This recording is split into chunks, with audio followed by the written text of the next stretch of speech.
Yes, I am doctor Ali, Ali Arimras dental clinic മേലാറ്റോ. എന്തുകൊണ്ടാണ് ഞാൻ ഡിഫറെന്റ് ടോപ്പിക്സ് നിങ്ങൾക്ക് പ്രസന്റ് ചെയ്യുന്നത്? Why I am presenting different topics? രണ്ടേ റീസൺ ആണ്. ഒന്ന്, ടു അവോയ്ഡ് ബോറിങ്, നമുക്ക് ബോറടിക്കാതിരിക്കാൻ വേണ്ടി. രണ്ടാമത്തത്, ടു മേക്ക് മോർ ഇൻട്രസ്റ്റിംഗ്, നിങ്ങൾക്ക് താല്പര്യം ജനിപ്പിക്കാൻ വേണ്ടി. എനിക്കും നിങ്ങൾക്കും, പറയുന്ന എനിക്കും കേൾക്കുന്ന നിങ്ങൾക്കും താല്പര്യം ജനിപ്പിക്കാൻ വേണ്ടിയിട്ടാണ് ഡിഫറെന്റ് ടോപ്പിക്സ് എടുക്കുന്നത്. യെസ്, ഇന്നും ഒരു ഡിഫറെന്റ് ടോപ്പിക്സ് ആണ്, നിങ്ങൾക്കെല്ലാം ഇഷ്ടപ്പെടുമെന്ന് വിചാരിച്ച് അവതരിപ്പിക്കുന്നു. Yes, come to the topics. കടം എന്ന വില്ലൻ, ഇത് അനുഭവപ്പെടാത്ത ഒരാളും എൻ്റെ ഈ കേൾക്കുന്ന ശബ്ദം കേൾക്കുന്ന ഒരാളും ഉണ്ടാവില്ല എന്ന് ഞാൻ വിശ്വസിക്കുന്നു. എന്താണ് കടം? എന്താണ് അതിൻ്റെ വില്ലൻ? അപ്പോ കടം വാങ്ങുന്നതിനും കടം കൊടുക്കുന്നതിനും ചില പ്രിൻസിപ്പിൾസ് ഉണ്ട്, ചില സിദ്ധാന്തങ്ങളുണ്ട്. അതാണ് ഇന്ന് നിങ്ങൾ അവതരിപ്പെടുന്നത്. അതിനകത്ത് നമ്പർ 1 എന്ന് പറയുന്നത് പേയ്മെന്റ് കപ്പാസിറ്റി ആണ്. ഒരാൾക്ക് കടം കൊടുക്കണമെങ്കിൽ അവൾക്ക് അതിനനുസരിച്ചുള്ള സമ്പത്ത് വേണം. ഇപ്പോൾ ഒരു കൂലിവേല ചെയ്യുന്ന ഒരാൾ കൊടുക്കുന്ന പോലെ അല്ല ഒരു വലിയൊരു സമ്പന്നൻ കടം കൊടുക്കുന്നത്. കൂലിവേല ചെയ്യുന്ന ആള് 1000 രൂപ കൂലി കിട്ടുന്നവൻ 200 രൂപ കടം കൊടുക്കുന്നു എങ്കിൽ 5 കോടി രൂപ വരുമാനമുള്ളവന് 2 ലക്ഷം രൂപ കടം കൊടുക്കുന്നത് ഈക്വൽസ് ആയി. അതാണ് കപ്പാസിറ്റി എന്നുകൊണ്ട് ഉദ്ദേശിക്കുന്നത്. രണ്ടാമത്തത് റിലേഷൻഷിപ്പ് മെയിൻ്റനൻസ്. നിങ്ങൾക്കറിയാം, കടം കൊടുത്ത് ബന്ധം വിച്ഛേദിച്ച പല ആളുകളുണ്ടാവും. അതിൻ്റെ കാരണം എന്താണ്? അയാളുടെ പേയ്മെന്റ് കപ്പാസിറ്റിക്ക് അനുസരിച്ചല്ലാത്ത കടമായിരിക്കും ആ വ്യക്തി കൊടുത്തിട്ടുണ്ടാവുക. അതുകൊണ്ട് തന്നെ ആ റിലേഷൻഷിപ്പ് അവന് നഷ്ടപ്പെടും. അത് മെയിൻ്റെനൻസ് ചെയ്യുന്നതായിരിക്കണം എന്ത്? അയാളുടെ കടം കൊടുക്കലും കടം വാങ്ങലും. ഓക്കെ, ഇനി ഞാൻ പറഞ്ഞു നമ്പർ 1, ഈ കടം കൊടുക്കുന്ന പ്രിൻസിപ്പിൾസിന്റെ നമ്പർ 1 ഒന്നുകൂടി എക്സ്പ്ലെയിൻ ചെയ്യുമാണ്. That is the daily wages ഉള്ള ഒരാള്, കൂലിവേല ചെയ്യുന്ന ഒരാള്. രണ്ടാമത്തത് എംപ്ലോയി, ഒരു തൊഴിൽ എടുക്കുന്ന ഒരാള്. മൂന്നാമത്തത് ഒരു ബിസിനസ്മാൻ, അത് ലോ ക്ലാസ് ആയിരിക്കാം, ചെറുതായിരിക്കാം, മിഡിൽ ക്ലാസ് ആയിരിക്കാം, ഹയർ ക്ലാസ് ആയിരിക്കാം. ഇതിനെല്ലാം ആസ്പദമാക്കിയിട്ടാണ് ഒരാളുടെ കടം കൊടുക്കാനുള്ള കപ്പാസിറ്റി നിർണ്ണയിക്കുന്നത്. നമ്പർ 2, കപ്പാസിറ്റി ടു ലീവ്, കൊടുത്ത കടം ഒഴിവാക്കാനുള്ള കഴിവ്. എന്തിനാണ് കൊടുത്ത കടം ഒഴിവാക്കുന്നത്, വിട്ടുകൊടുക്കുന്നത്? ഇതും സാധാരണഗതിയിൽ കൂലിവേല ചെയ്യുന്ന ആള്, ബിസിനസ്മാന്, വലിയ ബിസിനസ്മാന്, ചെറിയ വ്യത്യാസമാണ്. ഇവരിൽ വ്യത്യാസമുണ്ടാവും. ഈ വ്യത്യാസം നമ്മൾ അറിഞ്ഞില്ലെങ്കിൽ എന്ത് സംഭവിക്കും? റിലേഷൻഷിപ്പ്, ബന്ധങ്ങൾ, ഫ്രണ്ട്ഷിപ്പ് എല്ലാം നഷ്ടപ്പെടും. ഇതാണ് രണ്ടാമത്തെ പ്രിൻസിപ്പിൾസ്. ഇനി ഇതിന്റെ എല്ലാം കാരണത്തിലോട്ട് പോകുമ്പോൾ ഒരുപാട് എമർജൻസീസ് ഉണ്ടാവാം. ഹോസ്പിറ്റൽ ഇഷ്യൂസ്, മറ്റു കല്യാണ പ്രശ്നങ്ങൾ, ഒരുപാട് എമർജൻസീസ് ഒരാൾക്ക് ഉണ്ടാവാം. ഇതിൻ്റെ എല്ലാം അപ്പുറം നമ്മൾ ഇതിനെ സംബന്ധിച്ച് ചിന്തിക്കുമ്പോൾ, നമ്മൾ പഠിക്കുമ്പോൾ നമുക്ക് മനസ്സിലാക്കുന്നത് ഈഗോ എന്ന് പറയുന്ന ഒരു ഫാക്ടറാണ് ഇതിൻ്റെ ഏറ്റവും കൂടുതൽ വില്ലൻ. 90% ഇതിൻ്റെ വില്ലൻ ആരാണ്? ഈഗോ ആണ്. അപ്പൊ എന്താണ് ഈഗോ? നമ്മുടെ ബുദ്ധിക്കും യാഥാർത്ഥ്യത്തിനും നിരക്കാത്ത, ആ യാഥാർത്ഥ്യത്തിന് നിരക്കാത്ത അന്ധമായ ഒരു മേനി നടിക്കൽ, ഒരു ഞാൻ വലിയവനാണ് എന്ന ഒരു നടിക്കൽ, ഒരു തോന്നലാണ് ഈഗോ. ഇതാണ് 90% കടത്തിൻ്റെയും കാരണം. ഇത് നമുക്ക് സ്വയം നടിക്കൽ, സ്വയം പുകഴ്ത്തൽ, സ്വയം വലിയവനാണ് എന്നുള്ള തോന്നൽ, ഇതാണ് ഈഗോ എന്ന് പറഞ്ഞാൽ. ഇതാണ് അതിൻ്റെ കാരണം.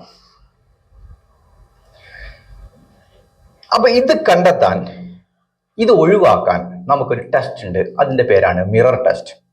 നമ്മളൊരു കണ്ണാടിയുടെ മുഖത്ത് പോയി നിൽക്കുക, എന്നിട്ട് നമ്മളോട് തന്നെ ചോദിക്കുക, ആർ യു ഏബിൾ, നീ ഇതിന് ഏബിൾ ആണോ?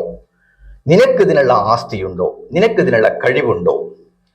രണ്ടാമത്തത്, are you harm in the future? നീ കൊടുക്കുന്ന കടം കൊണ്ട് നാളെ നിനക്ക് നിന്റെ ലൈഫിൽ, നിന്റെ കുട്ടികൾക്ക്, നിന്റെ ബിസിനസ്സിന് ഒരു ഹാമായി, ഒരു ദോഷം വരുമോ? ഈ രണ്ട് ഉത്തരത്തിനും യെസ് എന്നാണ് ക്ലാരിറ്റി കിട്ടുന്നതെങ്കിൽ എനിക്കത് ഹാം ആവുന്നില്ല, ഞാൻ ബുദ്ധിപൂർവമാണ് തീരുമാനം എടുക്കുന്നത്, ചുമ്മാതല്ല, ദാറ്റ് ഈസ് കോൺഷ്യസ് ആണ്, അൺകോൺഷ്യസ് അല്ല എന്ന് ഉറപ്പായാൽ യു ക്യാൻ ഗീവ് മണി. അപ്പൊ അതാണ് മിറർ ടെസ്റ്റ് എന്ന് പറയുന്നത്. രണ്ടാമത്തെ പ്രശ്നം, ഈഗോക്ക് ഒരുപാട് തെളിവുകളുണ്ട്.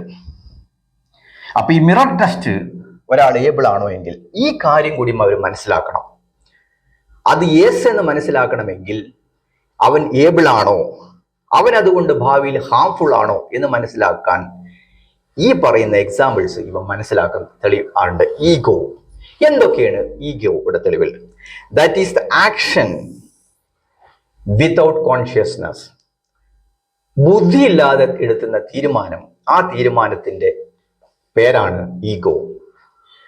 ഒന്ന്, ഒരാളുടെ സാമ്പത്തികത്തിനും ഒരാളുടെ ബിസിനസ്സിനകത്തും ഒരാളുടെ ജോലിക്കും നിരക്കാത്ത ഒരു വീട്, അപ്പൊ എന്ത് ചെയ്യും? അതിന്റെ മുകളിൽ കടം കയറും.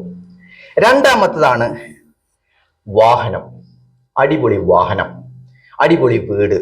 ഈ അടിപൊളി എന്ന് പറയുമ്പോൾ നമ്മൾ മനസ്സിലാക്കേണ്ടത് it will limit their paying capacity. അവരുടെ പേയിങ് കപ്പാസിറ്റി തിരിച്ചു കൊടുക്കാവുന്നതിനകത്തുള്ള പരിമിതിയിൽ ഉൾപ്പെടണം എന്ത്? അവരുടെ വീടും അവരുടെ വാഹനവും അവരുടെ എന്തും. It is not unconscious, it will be conscious. സ്വബോധത്തോടെ അല്ലാതെ അല്ല അത് തീരുമാനം എടുക്കേണ്ടത്, സ്വബോധത്തോടെ ആയിട്ടാണ് തീരുമാനം എടുക്കേണ്ടത്. മൈൻഡ് യു, ഇതിന്റെ പേരാണ് ഈഗോ. അപ്പൊ ഈഗോ ഒഴിവാക്കി നമുക്ക് എന്തും ചെയ്യാം. അങ്ങനെ തീരുമാനം എടുത്തു കഴിഞ്ഞാൽ നമ്മൾ വൺസ് കടത്തിലാവും. അപ്പൊ എന്താണ് ഒരുത്തിന് കടം വന്നാൽ സംഭവിക്കാൻ പോകുന്നത്? ഒന്ന്, അവന്റെ റിലേഷൻസ് നഷ്ടപ്പെടും. രണ്ടാമത്തത്, അവൻ സാമ്പത്തികമായി പാപ്പരാവും, അവന്റെ കയ്യിലുള്ളതെല്ലാം നഷ്ടപ്പെടും. ഇവിടെ നമ്മൾ പാലിക്കേണ്ട ഒരു ക്രൈറ്റീരിയ ഉണ്ട്.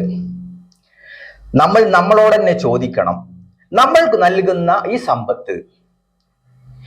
സമ്പത്തിന് 3 ഓപ്ഷൻസ് ഉണ്ടോ? ഇപ്പൊ നമ്മളൊരാൾ കടം വാങ്ങുന്നു. ഈ കടം വാങ്ങുന്നത് ഇറ്റ് ഈസ് 10 lakhs, 10 ലക്ഷം ഒരാൾ കടം വാങ്ങുന്നു. ഈ 10 ലക്ഷം രൂപ തിരിച്ചടക്കാൻ അദ്ദേഹത്തിന് 3 ഓപ്ഷൻ ഉണ്ടോ? ഒന്ന് ഫൈനാൻഷ്യലി ഉണ്ടോ, ഒന്ന് അവർ തൊഴിൽ സംബന്ധമായിട്ടുണ്ടോ, ഒന്ന് മറ്റു വല്ല സംരംഭങ്ങളുണ്ടോ.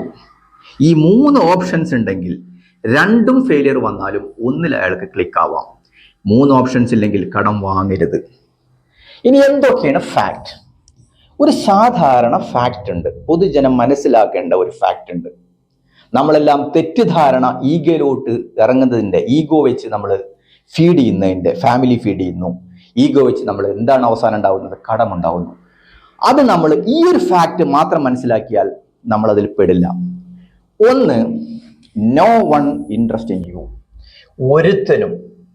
ഒരുത്തനും ഒരു പുല്ലനും നിങ്ങളിൽ എന്തില്ല? താല്പര്യമില്ല, നിങ്ങൾക്ക് നിങ്ങളിലല്ലാതെ.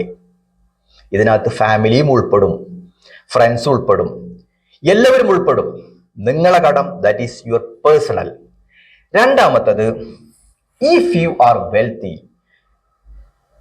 You will get appreciation.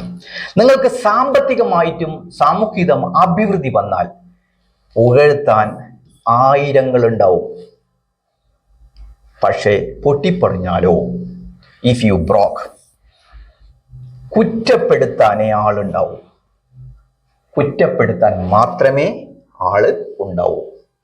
ഇനി don't mind what others say, only മറ്റുള്ളവർ എന്തു പറയുന്നു എന്ന് നിങ്ങൾ മനസ്സിലാക്കി പെരുമാറിയിട്ട് ഒരു കാര്യമില്ല. നിങ്ങൾ നിങ്ങളെ മനസ്സിലാക്കുന്നു എങ്കിൽ മാത്രമേ നിങ്ങൾക്ക് രക്ഷപ്പെടാൻ സാധ്യമാവൂ. അത് സാമ്പത്തികമായാലും എഡ്യൂക്കേഷണൽ ആയാലും. അപ്പോൾ ഇതുവരെ എന്നെ സഹിച്ച, എന്നെ കേട്ട എൻ്റെ മാന്യ പ്രേക്ഷകർക്ക് താങ്ക് യു. ജനറൽ വീഡിയോസ് ഞാൻ കട്ട് ഷോട്ട് ചെയ്യുകയാണ്. എങ്കിലും ഇടയ്ക്കിടയ്ക്കെല്ലാം കയറി വരും. നിങ്ങൾക്ക് ബോറിംഗ് അടിക്കുന്നതിന് വേണ്ടി, ബോറിംഗ് ഒഴിവാക്കാനും നിങ്ങൾക്ക് താല്പര്യം ജനിപ്പിക്കാനും വേണ്ടിയും എനിക്ക് താല്പര്യമായി അവതരിപ്പിക്കാനും വേണ്ടി. Thank you. I am doctor Ali Arimbras dental clinic, മേലാറ്റോ.